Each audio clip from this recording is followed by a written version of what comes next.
I don't want your pity. No, Ndudi, I need something else from you. We have to talk about y'all's relationship and getting together. It's going to break the internet, I'm telling you. Oh, come on, Ndudi. I feel like it's kind of like when the guy finally realizes that the girl he loves is right in front of you. Can you talk a little bit about that? I love that you go through it. Me?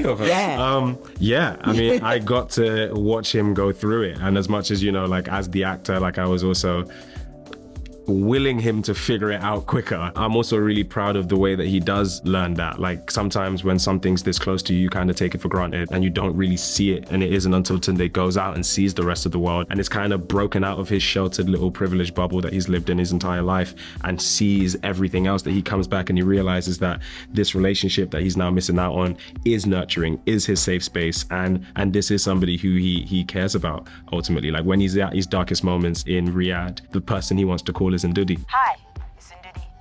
I can't answer the phone right now, but leave a message. And even just like hearing her voice on the voicemail is enough to give him a little bit of that. And so yeah, I'm glad that he finally figures it out, and what it leads to is a really joyous black love story, man. And it's dope. We need more of that on our screens. Oh, you already have plans. I think for me, what I really love is we're honoring someone's wants. Like Ndudi wants Tunde from the jump, but she's just trying to figure that out. She's scared, she's fearful of rejection. But the next time you see her after Tunde's gone on his journey, she knows exactly what she wants. There is a confidence and an inner strength. She gets what she wants. And there is a beautiful celebration in that. Heather, so your character is one of the first that we kind of see is negatively affected by the power. Yeah. How do you think that changes kind of like the trajectory of her character? Yeah, I think we spoke a lot about Black women and trauma and my resistance to that depiction. But what happens is that this traumatic experience, as the show goes on, really transforms into a real sense of power and agency. So that's something that I really wanted to make sure we put in. And it's interesting, all the scenes, I remember our director said, make sure you don't cry. We don't want to like see like a Black woman being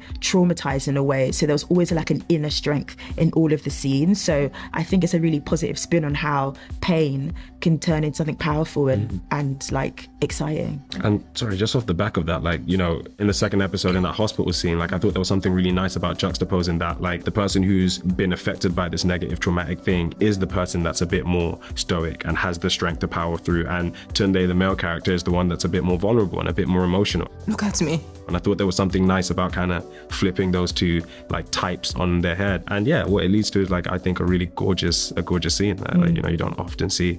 Do you think that Tunde's intentions are genuine and wanting to like tell the truth of the women? I have my personal opinion, but I'm also really interested in what other people think. And so like, I don't want to sway people. Like I want people to figure it out for themselves. But for me personally, I don't think both things are mutually exclusive. Like I feel like you can want, to be optimistic and to usher in this new world that's better for everyone. But then, our show is also about power, and the power that Tunde has is his influence and is his new status by being one of the mouthpieces for this new thing. And I think there's something intoxicating about that. And so human beings are self-centric. You're always going to want to, amass that and bring that up. And maybe there's a little part of him that like, that's why he keeps going to the front lines. That's why he keeps putting himself in these really dangerous situations, because it's like, you now have this thing that you get kind of drunk off, which is having influence for the first time. It's awesome.